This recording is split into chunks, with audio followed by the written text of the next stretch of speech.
Learning Assessment 7.9. The problem statement is the switch in the network below opens at t equals 0. Find I of t for t greater than 0. And we're going to use our problem solving strategy entitled second order circuits. Here we have an inductor and a capacitor. They're going to remain in the circuit after the switch is opened. So we'll have a second order response. And if we look at our problem solving strategy, the first step says write the differential equation for the circuit. So let's look at the circuit after the switch is open. And we have a single loop circuit. And we can apply KVL to that circuit to come up with the differential equation. So let's start with the resistor and go around clockwise. So applying KVL, we'll have 3 I of t plus 2 di dt plus 1 over c, which is 1 over 1, integral from 0 to t, I of x dx plus vc0 equal to 0. Now arbitrarily assign the polarity on that capacitor voltage.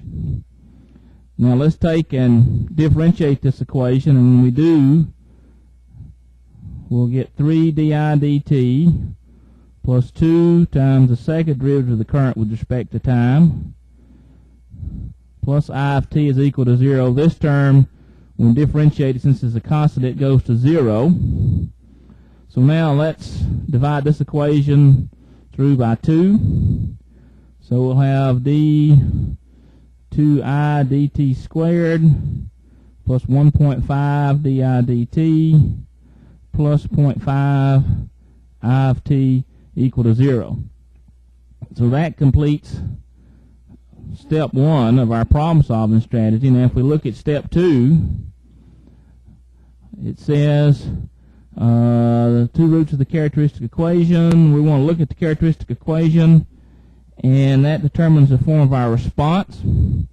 So if we look from this equation, then our characteristic equation becomes s squared plus 1.5s plus 0.5 equal to 0.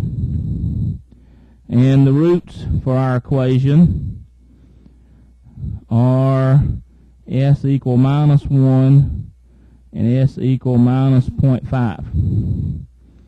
So if we look at steps 3 and 4, we can note that we have real and unequal roots. That tells us that we have an overdamped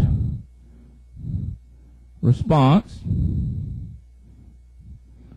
and our response is going to be of the form k1 e to the minus t plus k2 e to the minus 0.5 t.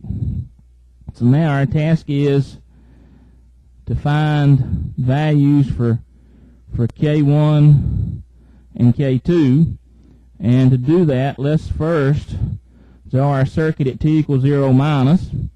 We assume steady state. We've assumed that the capacitor is an open circuit and the inductor is a short circuit because we have a DC source. And if we note, for instance, the current here is 0, the voltage across our 6 ohm resistor in order to satisfy Kirchhoff's voltage law has to be 12 volts. That tells us that this current has to be 2 amps. And by Kirchhoff's current law, then, our inductor current at t equals 0 minus has to be 2. And if we look at our capacitor voltage, if we do KVL around the outside, then we know that our capacitor voltage has to be 0. So now we have values for our inductor current and capacitor voltage. Once the switch moves, we can go in and think about our circuit. Well, we know it looks like this. And here we can just quickly point out that I of t is equal to IL of t. And this we can see back from our original circuit, really, if we write that as IL of t, we can see KCL here. Once this switch opens, those two have to be the same. Now, let's look at the circuit here with the initial conditions. We need to come up with another initial condition, so let's look at the circuit at t equals 0. And let's apply KVL to this circuit. For instance, we have 2 di0 dt, the voltage across the inductor, Vc0 plus 3I0 equal to 0. And plugging in some values here, the capacitor voltage is 0, and that current is 2. So that tells us 2 di0 dt is minus 6. So di0 dt is minus 3. Now we can use this information to determine our response, because we remember that our response is K1 e to the minus t plus K2 e to the minus 0.5 t. Our initial current I0 is 2, and that's K1 plus K2. Okay, here's one equation that we're going to use. Now let's take and differentiate this equation. So di dt is going to be minus K1 minus 0.5 K2. Now let's evaluate this at 0. We know this is minus 3. And that's minus K1 minus 0.5 K2. Now we've got two equations and two unknowns. For instance, if we add these two equations together,